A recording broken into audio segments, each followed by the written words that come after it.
Hello. तो देखिए बच्चों, आज हम जो पढ़ने जा रहे हैं वो लेसन नंबर 3 पढ़ने जा रहे हैं। यूनिट 3 शुरू करने जा रहे हैं। यूनिट 3 जो है उसका नाम है संश्लेषित रेशे।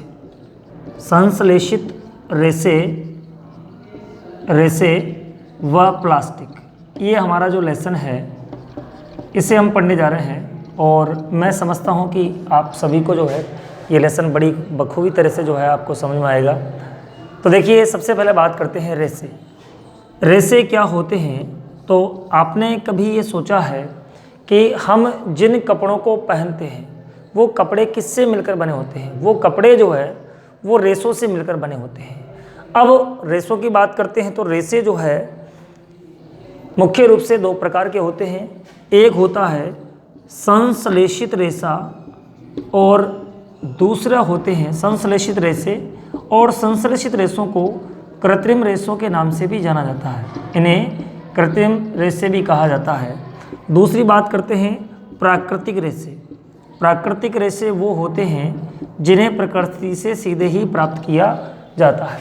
ठीक है, तो हमने सभी ने देखा है कि जिन वस्त्रों को हम ओढ़ते हैं, पहनते हैं, वो वस्त्र जो है वो रेशों से मिलकर बने होते हैं। अब बात करते हैं कि वास्तव में रेशे जो है वो कितने प्रकार के होते हैं। तो मुख्य रूप से रेशे जो है वो 2 प्रकार के होते हैं। एक होता है आपका प्राकृतिक रेशे और दूसरे होते हैं आपके संश्लेषित रेशे। और संश्लेषित रेशों को जो है कृत्रिम रेशे के नाम से भी जाना जाता है। सबसे पहले हम बात करने जा रहे हैं प्राकृतिक रेशों के बारे में बात करने आपसे जा रहे हैं। आपने देखा है कि कई रेशे, आपने उदाहरण सुना भी है कि जैसे कपास है, ऊन है, रेशम है। कपास, ऊन, रेशम ये पौधे या जंतुओं से प्राप्त होते हैं। आपको पता है कि ऊन जो है वो भेड़ से प्राप्त होती है, कपास जो है वो पौधे से प्राप्त होता है। तो रेशे की अगर बात कर रहे हैं कि चाहे वो कपास हो, चाहे वो ऊन हो, चाहे वो रेशम हो, रेशम जो है रेशम कीट से प्राप्त किया जाता है। तो ये रेशे या तो पौधों से प्राप्त होते हैं या फिर जंतु से प्राप्त होते हैं। दूसरी ओर तो 2 प्रकार के हो गए, यानी ऐसे रेशे जो सीधे ही हमें प्रकृति से प्राप्त होते हैं। प्रकृति का मतलब चाहे वो पौधों से प्राप्त हों, चाहे वो जंतुओं से प्राप्त हों। तो ऐसे रेशे जो सीधे ही हमें प्रकृति से प्राप्त होते हैं, ऐसे रेशों को जो है क्या कहा जाता है? ऐसे रेशों को जो है प्राकृतिक रेशे के नाम से जाना जाता है। तो ऐसे रेशे जो मानव समाज को या व्यक्तियों को सीधे ही प्रकृति से प्राप्त होते हैं, ऐसे रेशों को, तो हमने लिखा इसकी डेफिनेशन क्या होगी कि ऐसे रेशे जो हमें प्रकृति से सीधे ही प्राप्त होते हैं, सीधे ही प्राप्त होते हैं, उन्हें प्राकृतिक रेशा कहा जाता है। प्राकृतिक रेशे कहा जाता है। समझ रहे हो आप मेरी बात?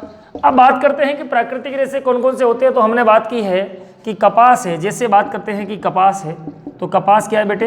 ये प्राकृतिक रेशे है। ऊन है, ऊन आपको भेड़ से मिलती है, तो ये सीधे ही आपको जंतु से प्राप्त होती है। रेशम की बात करते हैं तो रेशम जो है हमको सीधे ही रेशम कीट से प्राप्त होता है। रेशम कीट का वैज्ञानिक नाम क्या है? Bombyx mori. रेशम कीट जिससे हमको रेशम प्राप्त होता है, तो रेशम कीट का वैज्ञानिक नाम जो होता है, वैज्ञानिक नाम, बहुत अच्छा प्रश्न है, वो होता है बॉम्बिक्स मोराई। क्या होता है? बॉम्बिक्स मोराई इसका वैज्ञानिक नाम होता है। ध्यान रहे, बॉम्बिक्स मोराई जो है ये रेशम कीट का वैज्ञानिक नाम होता है। ठीक है, तो ऐसे रेशे जो हमें सीधे ही प्रकृति से प्राप्त होते हैं, ऐसे रेशों को जो है प्राकृतिक रेशे कहा जाता है। अब हम बात करते हैं कि ऐसे रेशे, देखिए ऐसे रेशे जो मानव निर्मित होते हैं, अर्थात जो मानव के द्वारा बनाए जाते हैं, उन्हें संश्लेषित रेशे या यूं कहें कि उन्हें कृत्रिम रेशों के नाम से जाना जाता है। संश्लेषित रेशे कहें या उन्हें क्या कहते हैं हम? कृत्रिम रेशे कहा जाता है। ठीक है, बहुत बढ़िया प्रश्न है यहाँ से हमारा, तो थोड़ा सा ध्यान देने की आवश्यकता है। कि ऐसे रेसे जो सीधे ही हमें प्रकृति से प्राप्त होते हैं, ऐसे रेसों को जो है प्राकृतिक रेसे कहा जाता है। लेकिन ऐसे रेसे जो मानव निर्मित होते हैं, जो मानव के द्वारा तैयार किए जाते हैं, उन्हें क्या कहा जाता है? संश्लेषित रेसे या मानव निर्मित रेसे या कृत्रिम रेसे जो है इन्हें कहा जाता है। ठीक है, अब बात करते हैं संश्लेषित रेसे कौन कौन से होते हैं। तो इसमें थोड़ा सा आपको जैसे उदाहरण में एक दो उदाहरण, जैसे नायलॉन है। नायलॉन क्या है कि ये कृत्रिम रेशा है या मानव निर्मित रेशा है। या इसके अलावा टेरेलिन की बात करते हैं। टेरेलिन जो है ये कौन सा रेशा है? ये भी मानव निर्मित रेशा या कृत्रिम रेशा है। तो जितने भी प्रकार के आपके कृत्रिम रेशे होते हैं वो हम जो है इस अध्याय के अंदर हम पढ़ने वाले हैं। इसके अलावा पॉलिस्टर का नाम सुना होगा आपने। तो पॉलिस्टर जो है वो भी क्या है? पॉलिस्टर ये भी क्या है? एक प्रकार का कृत्रिम रेशा है। तो आपको ये समझ में आ गया कि जिन वस्त्रों को हम ओढ़ते हैं, पहनते हैं, जिनका उपयोग हम करते हैं, उन्हें रेशे कहा जाता है। यानी हमारे जो वस्त्र हैं वो रेशों से मिलकर बने होते हैं। ठीक है, तो ये बात हमारे समझ में आ गई है। और इसके बाद देखिए कि रेशे जो है वो दो प्रकार के होते हैं। दोनों की डेफिनेशन मैंने आपको बता दी है और दोनों की जो है उदाहरण आपको मैंने यहाँ पर बता दी है। अब इसके बाद बात करते हैं कि संश्लेषित जो रेशे हैं ये बहुलक से बने होते हैं। तो बहुलक क्या होता है? तो थोड़ा सा आपको ये भी देखना है। क्या देखना है आपको? बहुलक देखना है कि बहुलक होते क्या हैं। ठीक है, आपने कई बार देखा है, चाहे वो माला का उदाहरण ली। माला में क्या होता है कि छोटे छोटे मन के मिलकर के एक बड़ी श्रृंखला का निर्माण करते हैं। ठीक है, यानी एकलक मिलकर के बहुलक का निर्माण करते हैं। या मैं यूँ कहूँ कि मोनोमर का मतलब होता है एक, और पॉलीमर का मतलब होता है बहुत सारे। तो बहुलक क्या होते हैं कि बहुलक प्रकृति में पाए जाते हैं। क्या पाए जाते हैं? ये प्रकृति में पाए जाते हैं। जैसे मैं आपको बता दूं कि संश्लेषित रेशा जो होता है, मानव निर्मित रेशा, छोटी छोटी इकाइयों से को जोड़ करके इसे बनाया जाता है। छोटी छोटी इकाइयों से मिलकर ये बना होता है। तो वास्तव में क्या होता है कि मानव निर्मित रेशा जो होता है, कृत्रिम रेशा, ये संश्लेषित रेशा जो है वो छोटी छोटी इकाइयों से मिलकर बना होता है। और ये प्रत्येक इकाई जो है एक रासायनिक पदार्थ होता है। मतलब वास्तव में वो रेशा जो है मानव निर्मित, वो क्या है? एक रासायनिक पदार्थ होता है। ठीक है, और अनेक छोटी छोटी इकाइयां मिलकर के एक बड़े अणु का निर्माण करती हैं, अर्थात बहुलक का निर्माण करती हैं। ठीक है, तो बहुलक का बात करते हैं। बहुलक जो है इसे अंग्रेजी में पॉलीमर कहा जाता है। अब ये पॉलीमर जो है ये दो शब्दों से मिलकर बना होता है। बहुलक क्या होता है कि ऐसे पदार्थ जो अनेक छोटी छोटी इकाइयों से मिलकर के, यानी एकलक से मिलकर के बहुलक का निर्माण करते हैं।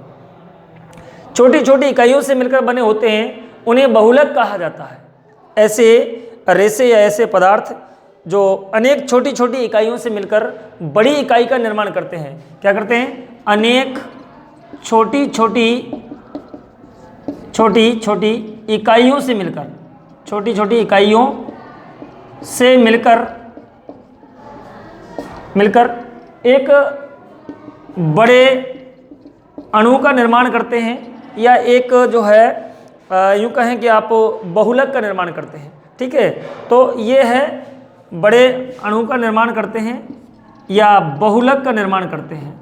यह हो गया आपका बहुलक का निर्माण करते हैं। ये बात समझ में आ गई आपको? अनेक छोटी छोटी इकाइयाँ मिलकर के एक बड़े बाहरी अणु का निर्माण करती हैं, एक बहुलक का निर्माण करती हैं। तो इसे कहा जाता है आपका बहुलक।